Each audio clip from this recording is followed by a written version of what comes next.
आज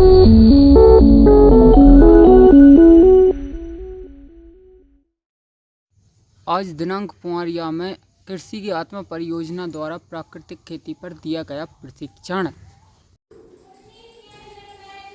शासन का है कि अब शून्य बजट पर आधारित खेती का मतलब जगह जगह किसानों को इकट्ठा करके उनको सलाह दी जाए कि जिससे जो पैसा अपना किसमें जा रहा है, रासायनिक खाद, रासायनिक दवाइयाँ, रासायनिक और कई चीजें हैं जो अपने, तो उस पैसे की बचत कैसे की जा सकती है, उसके लिए उन्हें धीरे धीरे हमारे विभाग के उपस्थित कर्मचारी सभी लोग आपको अवगत कराएंगे, है ना।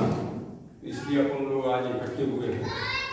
जैसे आज की पोजीशन पहले क्या करते थे कि अपने एक ट्रॉली 1 एकड़ में डालनी, लेकिन अब अपने पास में 1 ट्रॉली गोबर की खाद है नहीं, तो कुछ विधि ऐसी आ गई कि वो 1 ट्रॉली की आपको जरूरत नहीं है। मात्र इस ड्रम में अगर आप इस ड्रम में तैयार कर लेंगे ना, तो वो ड्रम की खाद है ना, वो 1 ट्रॉली के बराबर काम करेगी। तो इस ड्रम में तो अपन घर में तैयार कर सकते हैं जी, कर सकते हैं, इतना तो कर सकते हैं। और ऐसा नहीं है कि इस ड्रम के डायरेक्ट अपने पास में गोबर ना हो, अरे अपने पास में नहीं तो अपन रास्ता में से भी अगर उसमें से तैयार करेंगे तो अपन 1 एकड़ की खाद इसमें तैयार कर सकते हैं। और 1 एकड़ में कम से कम 1000-2000 रुपया, 2-4000 रुपया की जो चीजें लग रही है उन सब चीजों को बचा सकते हैं। और सिर्फ इसी में अकेले में नहीं, इसके 4 तरीके के ड्रम रखो। 4 ड्रम में कीटनाशक दवाइयां भी तैयार हो सकती हैं, खाद भी तैयार हो सकती है। इस प्राकृतिक खेती के प्रशिक्षण में लिया गया सभी ग्रामवासी किसानों ने भाग, जिसमें चिचली ब्लॉक के कृषि प्रमुख अधिकारियों ने इस विषय पर की चर्चा। साथ ही साथ रासायनिक खाद से होने वाले नुकसान के विषय में भी बताया गया। अगर किसी को हार्ट प्रॉब्लम हो गई तो ये पक्का है कि जरा से डॉक्टर तक पहुंच जाओ, फटाफट हार्ट सर्जरी करेगा, या वो क्या नाम है वो एंजियोग्राफी, या वो स्टेंट डालते हैं और उसको पता है जितना आपने कमाया था सब कुछ लगा के डॉक्टर के यहाँ।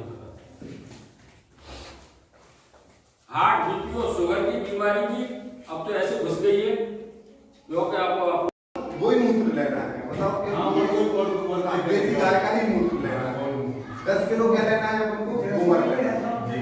नहीं, जर्सी का इसलिए नहीं ले रहे हैं क्योंकि ये जर्सी का जो मतलब उसकी जो शरीर की बनावट है, आप देखते हैं उसकी जो आंत की लंबाई में अंतर रहता है, देसी और अपनी जो विदेशी जो गाय रहती है उसमें अंतर रहता है। क्या है कि हमारे जो देसी गाय की आंत की मतलब जो बनावट लंबाई ज्यादा रहती है, वही जो आदमी जो खाना खाती है ना, तो लंबे समय तक उसके शरीर में रहता है, तो वो गोबर के अंदर उसके वो गुण आ जाते हैं, जबकि जो देशी गाय रहती है।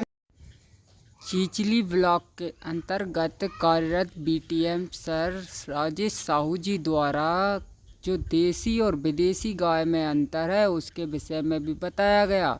साथ ही साथ बताया गया कि देसी गाय क्यों आवश्यक है।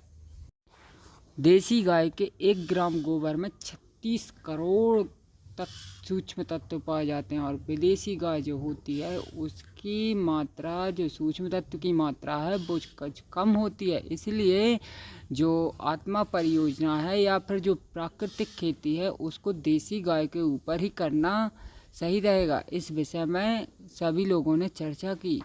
साथ ही साथ फ्लेक्सों द्वारा कुछ ऐसे संगठन बताए गए जिससे कि आप घर पर दवाई बना सकते हैं, जैसे कीटनाशक हो गया, और उसके बाद जो खाद अपन को जो प्राकृतिक खेती में उपयोग करना है उसकी जानकारी हो गई। इन सभी विषयों पर आत्मा परियोजना द्वारा जानकारी दी गई, जिससे ग्राम के सभी किसान संतुष्ट हुए, साथ ही साथ प्राकृतिक खेती करने के लिए इच्छुक भी हुए।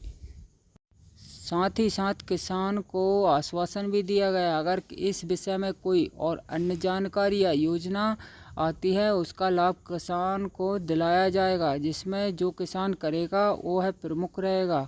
उस विषय पर इन्हीं सभी जानकारियों के साथ साथ कुछ महत्वपूर्ण विषयों पर भी चर्चा की गई, जो कि प्राकृतिक खेती से संबंधित रहीं।